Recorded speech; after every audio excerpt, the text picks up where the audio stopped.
लटकटिया जी को गांव आए अब 7-8 महीने भी गुजर चुके थे और वो वहाँ रस बस गए थे।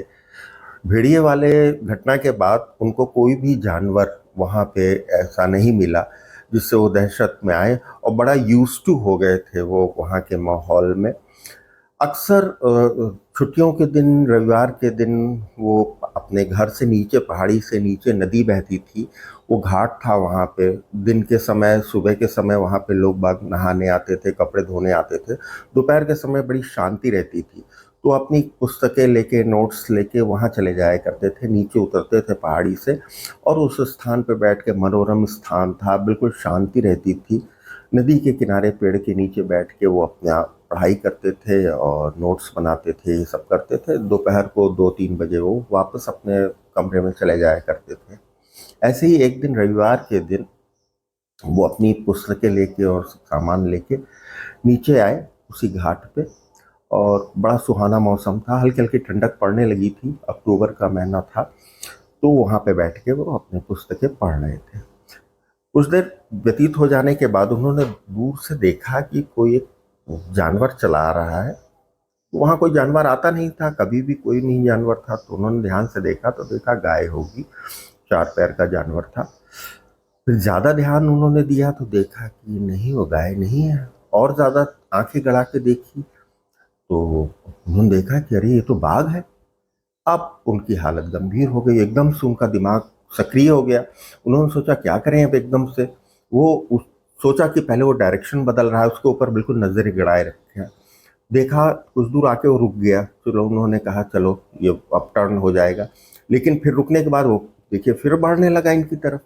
अब वो परेशान हो गए, उन्होंने कहा अगर हम पहाड़ी चढ़ते हैं तो ये अगर हमारा पीछा करने लगा और किसी तरह से, तो हम इससे बच नहीं पाएंगे। ये बहुत तेज होता है, बहुत स्पीड इसकी तेज होती है। फिर उन्होंने सोचा कि मैं पेड़ पे चढ़ जाता हूँ, उनको पेड़ पे चढ़ना आता था। लेकिन उन्होंने कहा अगर हम पेड़ पे चढ़ गए और ये यहीं रुका रहा और वेट करता रहा, इसको महक आ गई और वेट करता रहा, तो कब तक, मैं रात हो जाएगी और यहाँ कोई आएगा नहीं अब रात में, और मैं कब तक पेड़ में चढ़ा रहूंगा, ये क्या इसका सोल्यूशन निकाला जाए।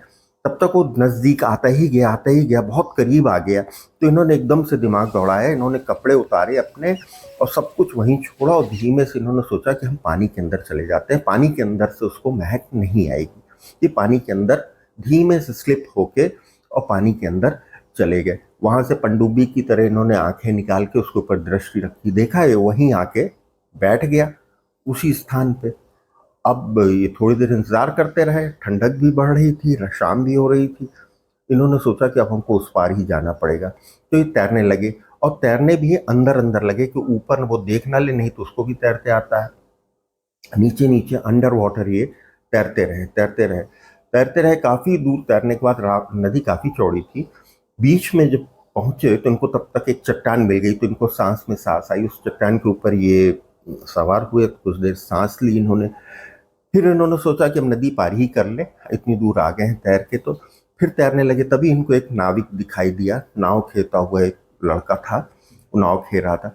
इन्होंने उसको आवाज लगाई, उसने गनीमत है इनकी आवाज सुन ली और हाथ से इशारा किया कि हाँ हाँ, और इनकी तरफ खे के लाया और कहने लगा इस तरफ आइए, और इनको ऊपर चढ़ा लिया। फिर उसने कहा, पहचान गया इनको, कहना माट साहब आप यहाँ पे? तो उन्होंने कहा वहाँ बाघ है उस पार। तो कहने लगा कि बाघ है? बाघ तो आदमखोर यहाँ होता नहीं है वैसे तो, लेकिन ठीक किया आपने, इस तरफ तैर के आ गए, नहीं तो वो अटैक कर सकता था, उसको अगर लगा कि खतरा है तो वो अटैक कर सकता था, आपने ठीक किया इधर आ गए। तो उसने कहा कि अब चलिए आपके कपड़े वहां से, तो कहने नहीं नहीं कोई ज़रूरत नहीं, बाद में उठा लेंगे, और हमको तुम घर की तरफ हमारे छोड़ो। तो उस नाव को खेता हुआ पतले रास्ते से, सकरे रास्ते से उनके घर की तरफ, नीचे की तरफ उसने वहां पे उनको छोड़ा। इस तरह से वो जान बचा सके। अब देखिए, इससे शिक्षा ये मिलती है कि कितनी विषम परिस्थितियां थी, कितना कठिन स्थिति थी, लेकिन लखटकिया जी ने बड़े शांत मन से सल्यूशन निकाला, समस्या का हल निकाला, सब पहलू सोचे और फिर सही निष्कर्ष पे पहुंच के, पानी के अंदर पहुंच के उन्होंने अपनी जान बचाई। इसी तरह से हम सबको करना चाहिए, किसी भी विषम परिस्थितियों में शांतमय से सारे पहलुओं पे विचार करना चाहिए, उसके पश्चात ही निर्णय लेके समस्या का निदान करना चाहिए।